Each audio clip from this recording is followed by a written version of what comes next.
नमस्कार दोस्तों, आज हम बात करेंगे मध्य प्रदेश की नदियों के बारे में। और मध्य प्रदेश की नदियों से संबंधित ये हमारा पहला वीडियो रहेगा। इसमें हम बात करेंगे चंबल नदी के बारे में, चंबल नदी के साथ ही उसकी सहायक नदियों के बारे में और बेतवा नदी के बारे में जानेंगे। सभी चीजों को हम यहाँ पर मैप से और समझेंगे कि यहाँ पर नदियों का क्या महत्व होता है। देखिए, सबसे पहले मध्य प्रदेश की नदियों की जब हम बात करें तो चाहे वह एमपीपीएससी हो, एमपी पुलिस हो, इसके साथ ही एमपीएसआई हो या फिर कोई सा भी एमपी का एग्जाम जिसमें एमपी जीके से संबंधित प्रश्न आते हैं, वहां पर मध्य प्रदेश की नदियों से आपको जरूर प्रश्न देखने को मिलेंगे। साथ ही यहां पर आपने देखा होगा कि मध्य प्रदेश के नदियों के तट पर बसे हुए नगर यहां पर जरूर पूछे जाते हैं। तो इन सभी चीजों को हम कवर करेंगे। लगभग 2 या 3 वीडियोस में हम मध्य प्रदेश की नदियों के बारे में जानेंगे। तो आज का जो हमारा टॉपिक है वह क्या रहेगा? मध्य प्रदेश की नदियां। ठीक है, आज हम बात करेंगे मध्य प्रदेश की नदियों के बारे में। साथियों, अगर मध्य प्रदेश की नदियों की बात करें तो मध्य प्रदेश में अनेक नदियां प्रवाहित होती है। बहुत सारी नदियां, लगभग यहां पर 10 बड़ी नदियां, और अगर हम छोटी बड़ी नदियों को मिला दें तो लगभग 100 नदियां मध्य प्रदेश में प्रवाहित होती है या बहती है। साथ ही भारत के जितने भी राज्य हैं, इन सभी राज्यों में सर्वाधिक जो नदियां हैं वो मध्य प्रदेश में ही प्रवाहित होती है। इस प्रकार से मध्य प्रदेश में नदियों की यहां पर कह सकते हैं महत्वपूर्ण भूमिका है, चाहे वह अर्थव्यवस्था की बात करें या कृषि के क्षेत्र में हम बात करें। और आप जानते भी हैं कि जो कृषि प्रधान देश है वहां पर कहीं ना कहीं नदियों का अत्यधिक महत्व रहता है। यहां पर आप मध्य प्रदेश में देखेंगे कि सिंचाई जो होती है अधिकांशतः नहरों के माध्यम से भी होती है, और यहां पर नदियों के द्वारा या तालाबों के द्वारा नहरों का उपयोग कर यहां पर सिंचाई की जाती है। खैर, हम बात करते हैं मध्य प्रदेश की नदियों के बारे में। देखिए, मध्य प्रदेश की नदियों की बात करें तो मध्य प्रदेश में जो नदी अफवाह तंत्र है, सबसे पहले यही क्वेश्चन बन सकता है कि मध्य प्रदेश में कितने नदी अफवाह तंत्र है। तो मध्य प्रदेश में टोटल 6 नदी अफवाह तंत्र है। कौन कौन से 6 नदी अफवाह तंत्र? तो सबसे पहले समझने का यह प्रयास करते हैं कि अफवाह क्या होता है और अफवाह तंत्र क्या होता है। अफवाह का अर्थ होता है जल प्रवाह। जल प्रवाह अर्थात किसी नदी का जल प्रवाह या किसी नदी का बहना, उसके जल का बहना या उसके जल का प्रवाह कहलाता है अफवाह। लेकिन अगर क्वेश्चन बनता है कि अफवाह क्षेत्र, तो यहां पर सीधा सा तात्पर्य यह है कि कोई नदी है या कहें मुख्य नदी है, और उस मुख्य नदी के साथ उसकी जो सहायक नदियां हैं, इन सभी नदियों का एक नेटवर्क या तंत्र, इसे कहा जाता है यहां पर अफवाह क्षेत्र। अर्थात किन्हीं नदियों या उन नदियों की सहायक नदियां, उसका जो जाल होता है, एक जाल के रूप में यहां पर वह फैला होता है, उसे कहा जाता है अफवाह क्षेत्र। तो मध्य प्रदेश में टोटल 6 नदी अफवाह क्षेत्र है। ठीक है, यहां पर 6 नदी अफवाह तंत्र है। 6 नदी अफवाह तंत्र कौन कौन से? तो यहां पर 2 भागों में हम इन्हें देख सकते हैं। एक तो है यहां पर बंगाल की खाड़ी अफवाह तंत्र, और दूसरा है यहां पर कह सकते हैं खंबात की खाड़ी अफवाह तंत्र। इसका क्या तात्पर्य है? यानी कि वह नदियां जो बंगाल की खाड़ी में जाकर उनका समागम होता है वह कहलाती है बंगाल की खाड़ी अफवाह तंत्र, और जिन नदियों का खंबात की खाड़ी में जाकर यहां पर कह सकते हैं कि समागम होता है वह कहलाती है खंबात की खाड़ी अफवाह तंत्र। तो बंगाल की खाड़ी अफवाह तंत्र में मध्य प्रदेश के 3 नदी अफवाह तंत्र हैं। एक है गंगा नदी अफवाह तंत्र, दूसरा है यहां पर गोदावरी, और तीसरा है यहां पर महानदी अफवाह तंत्र। वही खंबात की खाड़ी अफवाह तंत्र की बात करें तो खंबात की खाड़ी अफवाह तंत्र में पहला है नर्मदा नदी अफवाह तंत्र, दूसरा है यहां पर ताप्ती नदी अफवाह तंत्र, और तीसरा है यहां पर माही नदी अफवाह तंत्र। तो दोस्तों, यह है मध्य प्रदेश में 6 नदी अफवाह तंत्र, इन्हें हमें ध्यान रखना है। अब आप यहां पर ये सोच रहे होंगे, जो चूंकि नर्मदा नदी भी मध्य प्रदेश में प्रवाहित होती है, ताप्ती नदी भी प्रवाहित होती है, माही नदी भी प्रवाहित होती है, लेकिन हमें गंगा नदी, गोदावरी या महानदी के बारे में जानकारी नहीं मिलती कि मध्य प्रदेश में ये प्रवाहित होती है। फिर आप किस प्रकार से इन्हें कह रहे हैं कि ये मध्य प्रदेश के नदी अफवाह तंत्र है? देखिए, अभी हमने क्या बात की थी कि अफवाह तंत्र का अर्थ होता है मुख्य नदी और उसकी सहायक नदियों का नेटवर्क या जो जाल होता है उसे कहा जाता है अफवाह तंत्र। तो भले ही यहाँ पर गंगा नदी मध्य प्रदेश में प्रवाहित नहीं होती, लेकिन मध्य प्रदेश के जो उत्तर पूर्वी जिले हैं, इन जिलों से जो नदियां प्रवाहित होती है वे कहीं ना कहीं किसी न किसी माध्यम से गंगा नदी में जाकर मिलती है, और गंगा नदी अंतिम रूप से जाकर बंगाल की खाड़ी में जाकर यहाँ पर उसका समागम होता है। इस प्रकार से यह अफवाह तंत्र भी मध्य प्रदेश के अंतर्गत आता है। तो हमें ध्यान रखना है, मध्य प्रदेश में टोटल 6 नदी अफवाह तंत्र है। 6 नदी अफवाह तंत्र को हमने यहाँ पर 2 भागों में देखा, खंबात की खाड़ी अफवाह तंत्र और बंगाल की खाड़ी अफवाह तंत्र के बारे में। खंबात की खाड़ी अफवाह तंत्र में नर्मदा नदी अफवाह तंत्र, ताप्ती नदी अफवाह तंत्र और माही नदी अफवाह तंत्र। बंगाल की खाड़ी अफवाह तंत्र में है गंगा नदी अफवाह तंत्र, गोदावरी अफवाह तंत्र और महानदी अफवाह तंत्र।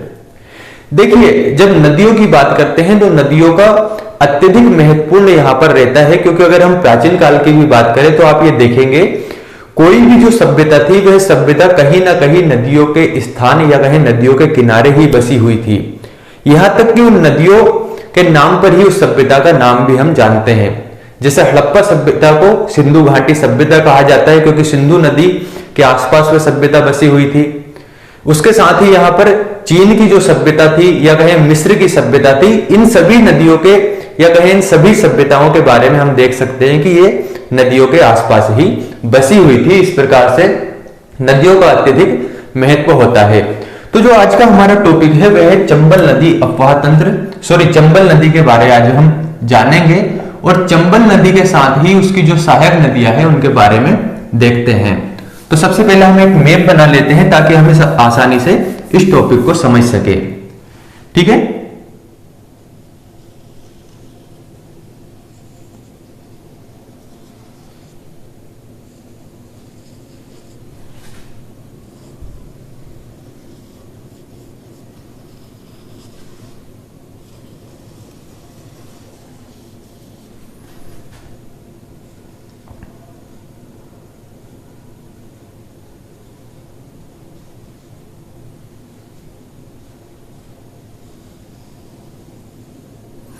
देखिए दोस्तों, कुछ इस प्रकार से है हमारे मध्य प्रदेश का मानचित्र। तो अब हम समझते हैं चंबल नदी के बारे में। सबसे पहले पढ़ेंगे चंबल नदी के बारे में, चंबल नदी के बाद उसकी सहायक नदियों के बारे में। तो अगर आप जानते होंगे यहां पर एक जिला है जिसका नाम है इंदौर।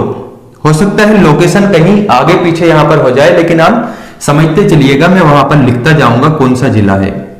यहां पर एक जिला इंदौर, ठीक है। इसी इंदौर में है एक स्थान महू, और महू में है एक पहाड़ी जिसका नाम है जाना पाव। ठीक है दोस्तों, तो महू इंदौर के अंतर्गत आता है, और यहां पर है कौन सी पहाड़ी? जाना पाव पहाड़ी।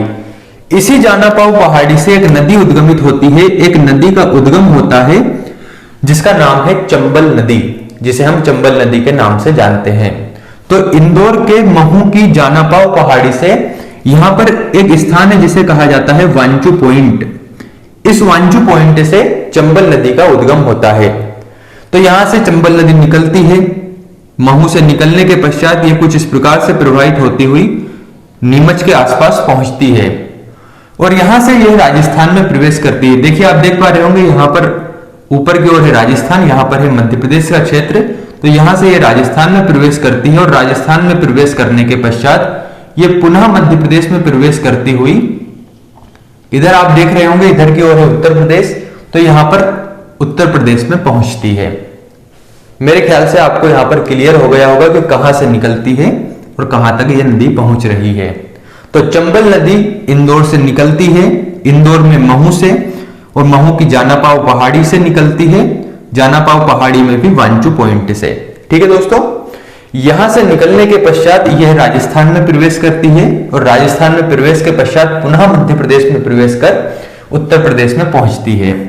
अगर आपने भारत की नदियों के बारे में पढ़ा होगा तो आप जानते होंगे कि ऊपर की ओर से यहां से एक नदी प्रवाहित होती है जिसका नाम है यमुना नदी। कुछ इस प्रकार से यमुना नदी प्रवाहित हो रही है। ठीक है दोस्तों, और ऊपर की ओर से यहां से एक नदी और प्रवाहित हो रही है जिसका नाम है गंगा नदी। इसके बारे में आप सभी जानते ही होंगे। यहां पर एक स्थान है जिसका नाम है प्रयाग, जिसे हम इलाहाबाद के नाम से भी जानते हैं। तो ऊपर की ओर से आ रही थी गंगा नदी, गंगा नदी में प्रयागराज में आकर आप देख पा रहे होंगे यमुना नदी मिल रही है। ठीक है, यहां पर यमुना नदी मिल जाती है और आगे की ओर ये गंगा नदी के रूप में ही आगे की ओर बढ़ती है। तो क्लियर हो गया आपको, ये है आपकी यमुना नदी, ये आगे की ओर बढ़ रही है, मैं लिख देता हूं यमुना, और ऊपर की ओर है गंगा नदी, ऊपर से आपकी निकल रही है गंगा नदी, और इन दोनों का संगम कहां पर होता है, तो वह होता है प्रयाग में या कहें इलाहाबाद में। यहां तक आपको क्लियर है। तो अब आप देख पा रहे होंगे कि चंबल नदी निकलती है इंदौर के महू के जानापाव पहाड़ी के वांचू पॉइंट से, और यह प्रवाहित होती हुई कहां पर जाकर मिल रही है, उत्तर प्रदेश में यमुना नदी में मिल रही है। इसका क्या मतलब हुआ कि चंबल नदी यमुना नदी की सहायक नदी है। क्यों? क्योंकि वह वहां पर जाकर मिल रही है। और अभी हमने क्या बात करी थी कि जो गंगा नदी है, गंगा नदी अफवाह तंत्र भी मध्य प्रदेश के अंतर्गत या कहें इसके अंतर्गत मध्य प्रदेश आता है। अब देखिए कैसे, चंबल नदी यहां से निकली, चंबल नदी यमुना नदी में मिली और यमुना नदी जाकर गंगा नदी में मिलती है। इसका तात्पर्य यह है कि गंगा नदी अफवाह तंत्र भी मध्य प्रदेश के अंतर्गत इसका क्षेत्र आता है। तो यहां पर जो स्थान है उसका नाम है इटावा, उत्तर प्रदेश में इटावा, यानी कि इंदौर के महू से निकलती है चंबल नदी और उत्तर प्रदेश के इटावा में जाकर इसका संगम होता है। तो मैं यहां पर लिख भी सकता हूं कि इसका उद्गम कहां से होता है, इसका उद्गम होता है जानापाव पहाड़ी से, और इसका समागम कहां पर होता है, आप इसे ध्यान रखते रहना कि कहां पर क्या लिखा हुआ है। इसका समागम होता है इटावा, उत्तर प्रदेश में। ठीक है, तो यहां से इसका उद्गम हो गया, यहां पर इसका समागम हो गया। ये दोनों चीजें हमें ध्यान रखना है, कहां से निकलती है और कहां पर जाकर मिलती है। अब बात करते हैं चंबल नदी के बारे में। तो चंबल नदी को अनेक नाम से जाना जाता है, जैसे एक तो आपका चंबल नदी हो गया, दूसरा इसे कहा जाता है चरमावती, चरमावती के साथ ही इसे धर्मावती के नाम से भी जाना जाता है, रतिदेव की कीर्ति भी इसे कहा जाता है। इस प्रकार से चंबल नदी के अनेक नाम देखने को मिलते हैं। इसके बाद ये बात आती है कि जो चंबल नदी है, इस चंबल नदी पे 3 बांध देखने को मिलते हैं। 3 बांध कौन से हैं? तो एक तो है यहां पर मंदसौर जिले में, दूसरा है राजस्थान में जब ये प्रवेश करती है भैंसरोड़गढ़ के निकट, यहां पर चित्तौड़गढ़ है, चित्तौड़गढ़ के निकट, और एक है यहां पर कोटा के निकट। तो 3 बांध चंबल नदी पर देखने को आपको मिलेंगे। एक तो है मंदसौर में, दूसरा है चित्तौड़गढ़ में, और तीसरा है कह सकते हैं कोटा में।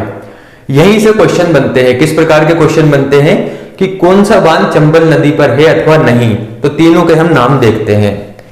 ये जो बांध आपको दिख रहा है मंदसौर में, इसका नाम है गांधी सागर बांध। ठीक है, ध्यान रखना, गांधी सागर बांध किस पर है? चंबल नदी पर। कहां पर है? कह सकते हैं मंदसौर जिले में। इसके पश्चात ये प्रवेश करती है यहां पर चित्तौड़गढ़ जिले में, और यहां पर जो इस पर बांध है इसका क्या नाम है? तो देखिए, जो चित्तौड़गढ़ में बांध है इसका नाम है राणा प्रताप सागर बांध। इसे भी हमें ध्यान रखना है। आगे की ओर अब जब ये बढ़ रही है तो आगे की ओर इस पर एक और बांध है जिसका नाम है जवाहर सागर बांध। यहां तक क्लियर है आपको? गांधी सागर बांध, राणा प्रताप सागर बांध और जवाहर सागर बांध, इन जो तीनों बांध है यहां पर इनसे बिजली का भी उत्पादन किया जाता है, और उसको हम पढ़ेंगे जब मध्य प्रदेश में ऊर्जा के बारे में पढ़ेंगे। साथ ही मध्य प्रदेश में सिंचाई वाला जो चैप्टर पढ़ेंगे उसके बारे में देखेंगे कितनी बिजली का उत्पादन होता है और उसका क्या भाग मध्य प्रदेश को मिलता है और कितना राजस्थान को प्राप्त होता है। अभी हमें ध्यान रखना है कि गांधी सागर बांध मंदसौर में है जो कि चंबल नदी पर है, राणा प्रताप सागर बांध भी आपका चित्तौड़गढ़ में है जो कि चंबल नदी पर है, और जवाहर सागर बांध एवं इसी को कहा जाता है कोटा बैराज। अब ये जो जवाहर सागर बांध है या कोटा बैराज है, कहीं कहीं आपको ये अलग अलग देखने को मिलेंगे। कुछ बुक यहां पर बतलाती है कि कोटा बैराज आगे की ओर एक डैम है, जबकि कुछ बुक कहती है कि जवाहर सागर बांध को ही यहां पर कोटा बैराज के नाम से जाना जाता है। खैर इतना यहां पर कंफ्यूज नहीं होना, सिर्फ हमें ध्यान रखना है जवाहर सागर या कोटा बैराज है कोटा जिले में। तो यहां पर 3 बांध हो गए, गांधी सागर बांध, राणा प्रताप सागर बांध और जवाहर सागर बांध। इसके बाद बात करते हैं कि ये जो आपका भैंसरोड़गढ़ है, चित्तौड़गढ़ के निकट यहीं पर चंबल नदी पर एक जलप्रपात भी है जिसका नाम है चूलिया जलप्रपात।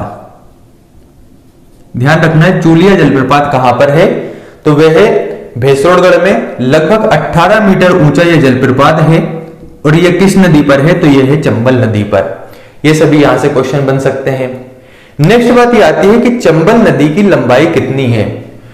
तो चंबल नदी की हम बात करें तो चंबल नदी की जो लंबाई है वह है 965 किलोमीटर।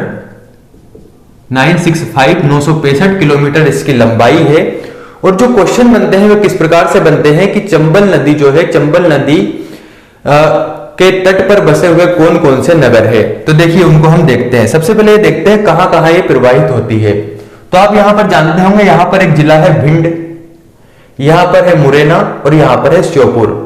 यानी कि श्योपुर, मुरैना, भिंड मध्य प्रदेश के इन जिलों में यह प्रवाहित होती है। राजस्थान में तो आप देख ही रहे हैं प्रवाहित होती है। इसके साथ ही ये महू से निकलती है, यानी कि इंदौर, धार, उज्जैन, रतलाम, मंदसौर और नीमच मध्य प्रदेश के इन जिलों में यह नदी प्रवाहित होती है। लेकिन क्या जिन नदियों या कहीं जिन जिलों में यह प्रवाहित होती है वे सभी जिले इसके तट पर बसे हुए हैं, तो ऐसा नहीं है। इसके तट पर जो नगर बसे हुए हैं उन्हें आपको ध्यान रखना है, वहीं से क्वेश्चन बनते हैं। इसके तट पर जो नगर बसा हुआ है, एक तो है आपका मुरैना, दूसरा है श्योपुर। ठीक है, मैं यहां पर लिख देता हूं मुरैना, दूसरा है श्योपुर। तो दो नगर तो ये हो गए। तीसरा हम बात करते हैं, इंदौर से निकलती है तो जो महू है, महू भी इसी के तट पर बसा हुआ है। नेक्स्ट बात करते हैं, एक है यहां पर रतलाम। रतलाम जो जिला है, रतलाम जिला भी इसके तट पर बसा हुआ है। तो चंबल नदी के तट पर मुरैना, श्योपुर, महू और रतलाम ये चार नगर बसे हुए हैं, या कह सकते हैं ये तीन जिले व महू एक नगर ये है इसके तट पर बसा हुआ है। इतना आपको ध्यान रखना है। अब यहां पर जो कंफ्यूजन में डालेगा क्वेश्चन वे कौन सा होगा। देखिए गांधी सागर बांध है मंदसौर में, यानी कि मंदसौर से यह नदी प्रवाहित होती है। तो अगर क्वेश्चन बनता है कि क्या मंदसौर चंबल नदी के तट पर बसा हुआ है, तो यहां पर आपको ध्यान रखना है कि मंदसौर चंबल नदी के तट पर बसा हुआ नहीं है। कहीं भी आपको यहां पर मंदसौर का नाम नहीं मिल रहा होगा। जबकि जो मंदसौर है वह मंदसौर सिवना नदी के तट पर बसा हुआ है, इसे आपको ध्यान रखना है। और जब हमने मध्य प्रदेश की स्थापत्य कला के बारे में पढ़ा था तो वहां पर जाना था कि सिवना नदी के तट पर भगवान पशुपतिनाथ की एक मूर्ति भी है, या कहें प्राचीन शिव मंदिर भी है, जो कि नागर शैली के लिए विख्यात है। उसको हमने स्थापत्य कला के बारे में पढ़ा हुआ था। तो उसी सिवना नदी के तट पर वह राजस्थान में भैंसोड़गढ़ से निकलती है, सिवना ग्राम से निकलती है और चंबल में आकर उसका समागम होता है, अर्थात चंबल की सहायक नदी है। उसी सिवना नदी के तट पर बसा हुआ है मंदसौर। तो ये जरूर ध्यान रखना है कि मंदसौर चंबल नदी के तट पर अवस्थित नहीं है, बल्कि वह सिवना नदी के तट पर अवस्थित है। तो यहां तक मेरे हिसाब से आपको क्लियर हो गया होगा कि इसकी कितनी लंबाई है और कौन कौन से नगर इसके तट पर बसे हुए हैं। इतना आपको ध्यान रखना है। जब आप मध्य प्रदेश में सिंचाई के बारे में पढ़ते हैं तो आपने वहां पर देखा होगा कि ये वाला जो क्षेत्र है यहां पर नहरों से सिंचाई होती है। इसका क्या कारण है? देखिए जो कोटा बैराज है, इस कोटा बैराज से दो शाखा यहां पर निकलती है। एक शाखा का नाम है अंबाह शाखा और जो दूसरी शाखा है इसका नाम है मुरैना शाखा। मैं यहां पर लिख नहीं रहा हूं, आप ध्यान रखिएगा। एक का नाम है अंबाह शाखा, दूसरी का नाम है मुरैना शाखा और यह कोटा बैराज से निकलती है। इन दोनों से यहां पर अंबाह शाखा से राजस्थान में सिंचाई होती है, जबकि जो मुरैना शाखा है, इस मुरैना शाखा से मध्य प्रदेश के उत्तरी जिलों में यहां पर सिंचाई होती है। यही कारण है कि इस क्षेत्र में नहरों द्वारा सिंचाई की जाती है। ठीक है दोस्तों, यहां तक आपको क्लियर है। तो चंबल नदी के एक बार और हम बात करते हैं। यह इंदौर में, महू में जानापाव पहाड़ी से निकलती है। 965 किलोमीटर इसकी लंबाई है। इसका समागम इटावा में उत्तर प्रदेश में यमुना नदी में होता है, अर्थात यह यमुना नदी की सहायक नदी है। इस पर 3 बांध है, गांधी सागर बांध, इसके साथ ही राणा प्रताप सागर बांध और जवाहर सागर बांध, या इसे कोटा बैराज भी कहते हैं। गांधी सागर बांध मंदसौर जिले में है, राणा प्रताप सागर बांध चित्तौड़गढ़ में है, जबकि जवाहर सागर बांध कोटा जिले के अंतर्गत आता है। ठीक है। चूलिया जलप्रपात किस नदी पर है? तो वह चंबल नदी पर है। लगभग 18 मीटर ऊंचा यह जलप्रपात है जो कि है चंबल नदी पर। इसके तट पर कौन से नगर बसे हुए हैं? महू, रतलाम, मुरैना और श्योपुर, ये नगर इसके तट पर बसे हुए हैं। आपको इतना ध्यान रखना है। इसके अन्य नाम क्या है? तो चरमावती, धर्मावती, रतिदेव की कीर्ति, इसके साथ ही चंबल इसके अन्य नाम है।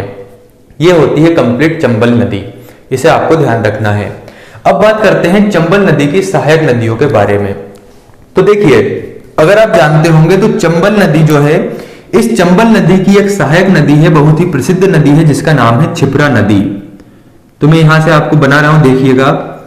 कुछ इस प्रकार से क्षिप्रा नदी प्रवाहित होती है और मंदसौर में जाकर क्षिप्रा नदी चंबल नदी में मिल जाती है। तो जो क्षिप्रा नदी है, ये क्षिप्रा नदी भी इंदौर के समीप से ही उद्गमित होती है। और इंदौर के समीप से कहां से उद्गमित इसका होता है या कहां से निकलती है, मैं यहां पर लिख रहा हूं काकराबर्डी। काकराबर्डी जो पहाड़ी है, ये काकराबर्डी पहाड़ी उज्जैनी गांव, ध्यान रखिएगा, उज्जैन अलग है जबकि उज्जैनी गांव अलग है। तो उज्जैनी गांव से क्षिप्रा नदी का उद्गम होता है काकराबर्डी से। यहां पर एक कुंड है जिसका नाम है बेणेश्वर कुंड, उस बेणेश्वर कुंड से क्षिप्रा नदी का उद्गम होता है। तो अगर क्वेश्चन बनता है कि क्षिप्रा नदी का उद्गम कहां से होता है, तो काकराबर्डी की पहाड़ी उज्जैनी गांव कह सकते हैं, यहां पर इंदौर के समीप से ही। तो कुछ इस प्रकार से यहां से निकलती है क्षिप्रा नदी, यानी कि इंदौर के समीप से निकलती है। इंदौर के समीप से निकलने के पश्चात ये प्रवाहित होती है और देवास जिले में प्रवेश करती है। देवास में प्रवेश करने के पश्चात ये उज्जैन में पहुंचती है। और उज्जैन में आप जानते हैं कि उज्जैन जो है वह उज्जैन क्षिप्रा नदी के तट पर ही बसा हुआ है। ठीक है, इतना आपको ध्यान रखना है। क्षिप्रा नदी के तट पर बसा हुआ आपका उज्जैन, और उज्जैन से निकलने के पश्चात ही मंदसौर में जाकर चंबल नदी में मिल जाती है। कहीं कहीं आपको मिलेगा कि कोटा में जाकर मिलती है, लेकिन इतना आपको ध्यान रखना है कि चंबल की सहायक नदी है, काकराबर्डी उज्जैनी गांव से निकलती है। और इसकी अगर हम बात करें तो इसे मालवा की गंगा के नाम से भी जाना जाता है। साथ ही इसकी जो प्रमुख सहायक नदी है उसका नाम है कान्ह नदी। कान्ह या कहीं कहीं आपको इसका नाम खान नदी भी मिलेगा। ठीक है, जो इंदौर जिला है वह इंदौर इसी कान्ह नदी या खान नदी के तट पर बसा हुआ है और यह क्षिप्रा नदी की सहायक नदी है, इसे आपको ध्यान रखना है। तो कान्ह नदी क्षिप्रा नदी की सहायक नदी है और जहां पर कान्ह नदी और क्षिप्रा नदी दोनों का संगम होता है उसे कहा जाता है त्रिवेणी घाट, इतना आपको ध्यान रखना है। तो यहां से काकराबर्डी उज्जैनी से निकली क्षिप्रा नदी और यहां से निकलने के पश्चात उज्जैन देवास जिलों में प्रवाहित होती हुई यह मंदसौर में पहुंचती है और चंबल नदी में जाकर इसका समागम हो जाता है। इस प्रकार से क्षिप्रा नदी चंबल की सहायक नदी है और इसका उद्गम होता है काकराबर्डी से। इसके तट पर कौन सा शहर बसा हुआ है, तो इसके तट पर बसा हुआ है उज्जैन, ये आपको ध्यान रखना है। ये कंप्लीट होती है आपकी क्षिप्रा नदी। क्षिप्रा नदी के बाद जो अगली नदी है उस अगली नदी का नाम है काली सिंध। ठीक है, काली सिंध पहले में यहां से देख लीजिए आप, कुछ इस प्रकार से काली सिंध नदी निकलती है और यह निकलने के पश्चात राजस्थान में पहुंचती है। तो सबसे पहली बात तो यह आती है कि काली सिंध निकलती कहां से है।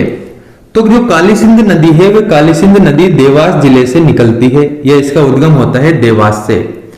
देवास में एक स्थान है बागली, या एक शहर है बागली, उस बागली नामक शहर से काली सिंध नदी का उद्गम होता है और यह देवास से निकलने के पश्चात शाजापुर जिले में पहुंचती है।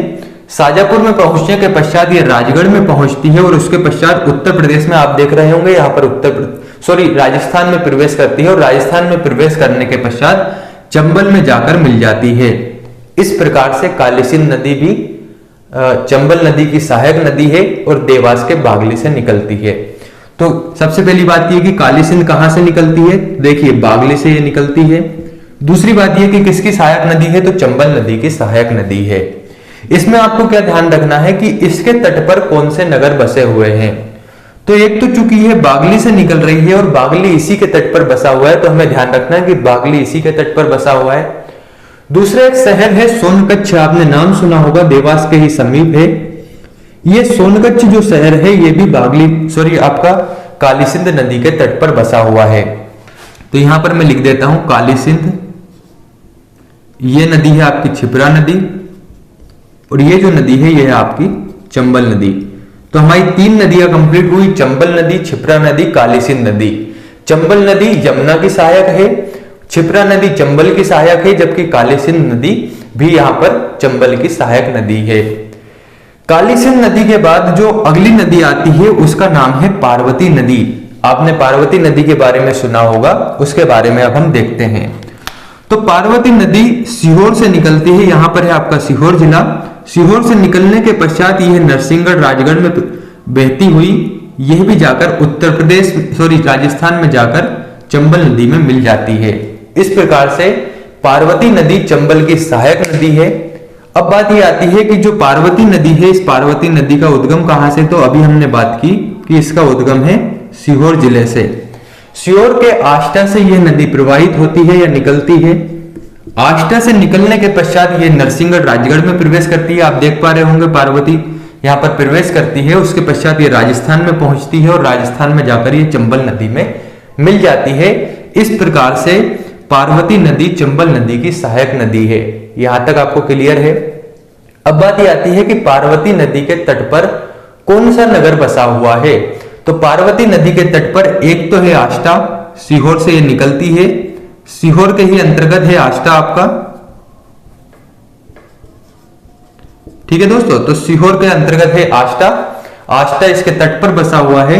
दूसरा अगर हम बात करें तो पार्वती नदी के जो तट है इसके तट पर राजगढ़ भी बसा हुआ है। हमें ध्यान रखना है, राजगढ़ भी, कहीं कहीं आपको राजगढ़ के स्थान पर नरसिंहगढ़ मिलेगा, दोनों में से जो भी ऑप्शन मिले वही आपका सही आंसर होगा। तो आष्टा और राजगढ़ दोनों ही पार्वती नदी के तट पर बसा हुआ है। तो दोस्तों यहाँ पर 3-4 नदियों के बारे में हमने देखा, चंबल नदी, क्षिप्रा नदी, काली सिंध नदी और पार्वती नदी के बारे में। अब आप यहां पर आइए, यहां पर है विदिशा। आप जानते होंगे विदिशा जो है वह यहां पर है, ठीक है दोस्तों। तो विदिशा से एक नदी प्रवाहित होती है जिसका नाम है सिंध नदी। सिंध नदी विदिशा के सिरोंज से निकलती है और कुछ इस प्रकार से बहती हुई ये पहुंचती है भिंड जिले के समीप। यहां पर है भिंड जिला। भिंड से यह पहुंचती है उत्तर प्रदेश में और उत्तर प्रदेश में इटावा के समीप ही जाकर ये चंबल नदी में मिल जाती है। यानी कि ये सीधे यमुना नदी में नहीं मिलती, ये पहले चंबल नदी में मिलती है, उसके पश्चात आगे की ओर चंबल नदी मिलती है यमुना नदी में। इसका क्या मतलब हुआ कि जो सिंध नदी है, ये सिंध नदी सहायक है किसकी, चंबल नदी की। यहां पर है आपकी सिंध नदी। सिंध नदी की बात करें तो सिंध नदी निकलती है विदिशा से, यहां पर है जिला विदिशा। विदिशा की सिरोंज तहसील से निकलती है सिंध नदी और विदिशा से निकलने के पश्चात यहां पर गुना और अशोकनगर, शिवपुरी, दतिया, भिंड इन जिलों में प्रवाहित होती हुई आगे की ओर बढ़ती है, उत्तर प्रदेश में जाकर यमुना नदी में यहां पर इटावा के समीप चंबल नदी में मिल जाती है और यमुना नदी में चंबल नदी आगे की ओर मिलती है। इस प्रकार से चंबल की यह सहायक नदी है। आपको यह ध्यान रखना है कि अगर क्वेश्चन बनता है कि ये चूंकि विदिशा से ये निकलती है और अभी तक हमने ये देखा कि जो नदी जहां से निकलती है वह उसी के तट पर बसा हुआ नगर था, तो यहां पर ऐसा नहीं है। जैसे सीहोर के आष्टा से निकलती है पार्वती नदी और आष्टा इसी के तट पर बसा हुआ है। देवास के बागली से निकलती थी काली सिंध नदी, तो काली सिंध नदी के तट पर बागली बसा हुआ है। इंदौर के महू से निकलती है चंबल नदी, तो इंदौर का जो महू है वे भी इसी के तट पर बसा हुआ है। लेकिन यहां पर आप देख पा रहे होंगे कि विदिशा से निकलती है, विदिशा के सिरोंज तहसील से सिंध नदी निकलती है, किंतु जो सिंध नदी है वह सिंध नदी के तट पर विदिशा बसा हुआ नहीं है। इसको हमें ध्यान रखना है। ये किसके तट पर बसा हुआ है उसके बारे में अभी हम बात करेंगे। तो देखिए सिंध नदी कुछ इस प्रकार से प्रवाहित होती है और यहां पर है शिवपुरी, आगे की ओर है दतिया, ये दोनों ही इसके तट पर बसे हुए हैं। तो हमें क्या ध्यान रखना है कि सिंध नदी के तट पर कौन कौन से नगर बसे हुए हैं। तो एक तो है शिवपुरी और दूसरा है दतिया। ये दोनों ही नगर या जिले इसके तट पर बसे हुए हैं, नगर इसके तट पर बसे हुए हैं। तो इस प्रकार से हमें ध्यान रखना है कि सिंध नदी के तट पर शिवपुरी और दतिया दोनों नगर बसे हुए हैं और यह किसकी सहायक नदी है, चंबल की सहायक नदी है। तो अगर ध्यान रखना है, क्वेश्चन बनता है कि सिंध नदी किसकी सहायक नदी है, चंबल की। इसके साथ ही ये कहां से निकलती है, तो सिरोंज तहसील से, विदिशा की सिरोंज तहसील से इसका उद्गम होता है। ये होती है सिंध नदी कंप्लीट। मध्य प्रदेश की जो चंबल नदी है, इस चंबल नदी की 2 और अन्य सहायक नदियों के बारे में बात करते हैं। यहां पर है शिवपुरी का पठार। इसे आप ध्यान रखना, शिवपुरी का पठार। इस शिवपुरी के पठार से दो नदियां निकलती है, एक का नाम है कूनो और एक का नाम है क्वारी। ठीक है दोस्तों, तो कूनो और क्वारी नदियां ये दोनों ही इसकी सहायक नदियां हैं। और आपको इतना ध्यान रखना है कि कूनो और क्वारी नदियां दोनों ही आपके शिवपुरी के पठार से निकलती है। और ये किसकी सहायक नदियां है, तो आपको इतना ध्यान रखना है कि ये चंबल की सहायक नदियां है। सिर्फ यहां पर इतना ही क्वेश्चन बन सकता है कि इसका उद्गम शिवपुरी के पठार से होता है और इसका समागम कहां पर होता है, तो चंबल नदी में जाकर इसका समागम होता है, अर्थात ये चंबल की सहायक नदियां हैं। तो दोस्तों ये होती है चंबल नदी और चंबल नदी की सहायक नदियां कंप्लीट। अब अभी हमने शुरू में बात की थी अपवाह के बारे में और अपवाह क्षेत्र के बारे में। अब यहां पर आप क्लियर रूप से समझ सकते हैं अपवाह और अपवाह क्षेत्र के बारे में कि दोनों में क्या अंतर था। तो अपवाह के बारे में हमने क्या बात की थी कि जो नदियां है उसका जल प्रवाह है, अर्थात जिस प्रकार से वे बहती है उसका प्रवाह होता है, उसे कहा जाता है अपवाह। तो यहां पर अपने अगर चंबल नदी के बारे में देखा तो चंबल नदी हमने शुरू में पढ़ा कि यहां पर इस प्रकार से चंबल नदी प्रवाहित हो रही थी, अर्थात ये चंबल नदी का अपवाह था। लेकिन हमने बात की थी कि जो अपवाह क्षेत्र होता है उस अपवाह क्षेत्र में नदियों के साथ में जो सहायक नदियां होती है उनका एक नेटवर्क, उनका जो जाल बनता है, एक तंत्र बनता है, उसे कहा जाता है अपवाह क्षेत्र या अपवाह तंत्र। तो यहां पर आप देख पा रहे होंगे जो चंबल नदी है, इस चंबल नदी की सहायक नदियों ने एक तंत्र, एक जाल, एक नेटवर्क बनाया हुआ है। इस क्षेत्र में पूरा चंबल नदी का ही क्षेत्र है, उसी का तंत्र फैला हुआ है। देखिए यहां से चंबल की सहायक क्षिप्रा नदी, काली सिंध नदी, पार्वती नदी, कूनो, क्वारी नदी और सिंध नदी, ये सभी एक जाल के रूप में आपको देखने को मिलती है। तो जब आप यहाँ पर अपवाह तंत्र के बारे में पढ़ते हैं तो आप पढ़ते हैं गंगा नदी अपवाह तंत्र के बारे में। और आप देखते हैं कि गंगा नदी जो अपवाह तंत्र है, इस गंगा नदी अपवाह तंत्र में सबसे पहले इसको 3 भागों में बांटा जाता है।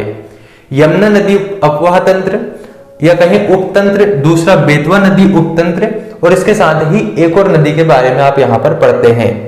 इसका क्या मतलब है कि ये जो उपतंत्र है, ये उपतंत्र वाली नदियां पहले यमुना नदी में मिलेगी और यमुना नदी जाकर गंगा नदी में मिलती है और इस प्रकार से कंप्लीट गंगा नदी तंत्र होता है। यानी कि यमुना नदी उपतंत्र के अंतर्गत आपका ये वाला क्षेत्र आता है, क्योंकि यमुना नदी में ये सभी नदियां एक प्रकार से मिल रही है। तो मेरे ख्याल से आपको यहाँ पर चंबल नदी के बारे में कंप्लीट जानकारी मिल चुकी होगी। साथियों आगे की ओर बात करें यमुना नदी की एक और सहायक नदी के बारे में, जिसका नाम है, यहां पर मैं विदिशा हटा रहा हूं, विदिशा इधर की ओर लिख रहा हूं। तो यहां पर है आप जानते होंगे रायसेन जिला। इस रायसेन जिले से एक नदी प्रवाहित होती है जिसका नाम है बेतवा नदी। कुछ इस प्रकार से यह नदी यहां से निकलती है और निकलने के पश्चात कुछ इस प्रकार से प्रवाहित होती है और यहां पर यमुना नदी में जाकर मिल जाती है।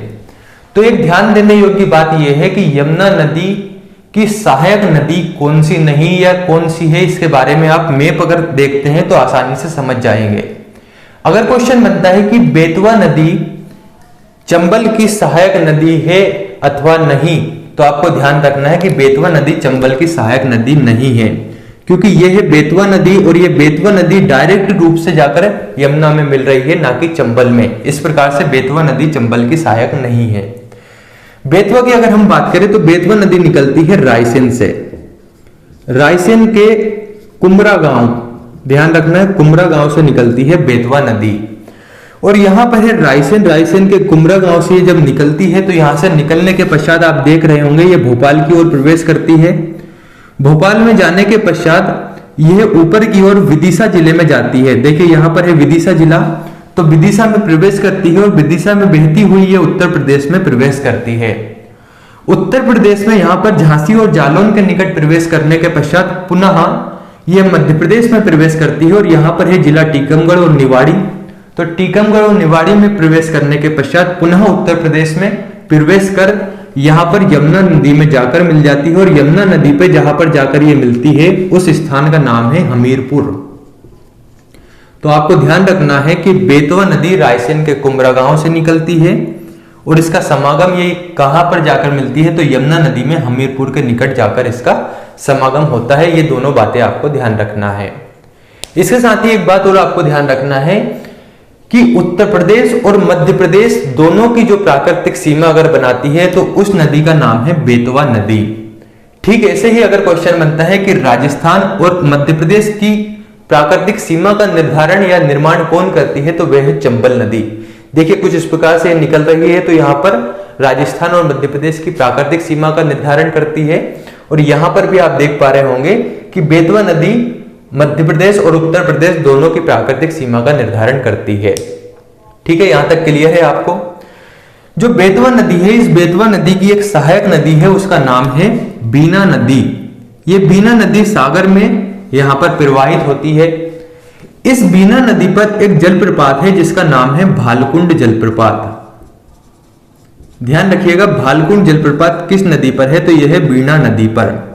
लगभग 38 मीटर ऊंचा यह खड़ा जलप्रपात है जो कि है बीना नदी पर, और बीना नदी है बेतवा नदी की सहायक नदी। इसके साथ ही इसकी कुछ अन्य सहायक नदियां भी है जो कि महत्वपूर्ण नहीं है, सिर्फ आपको इतना ध्यान रखना है कि भालकुंड जलप्रपात किसके तट पर है, तो वह है बीना नदी के पर बनता है। और बीना नदी किसकी सहायक है, तो बेतवा नदी की सहायक नदी है।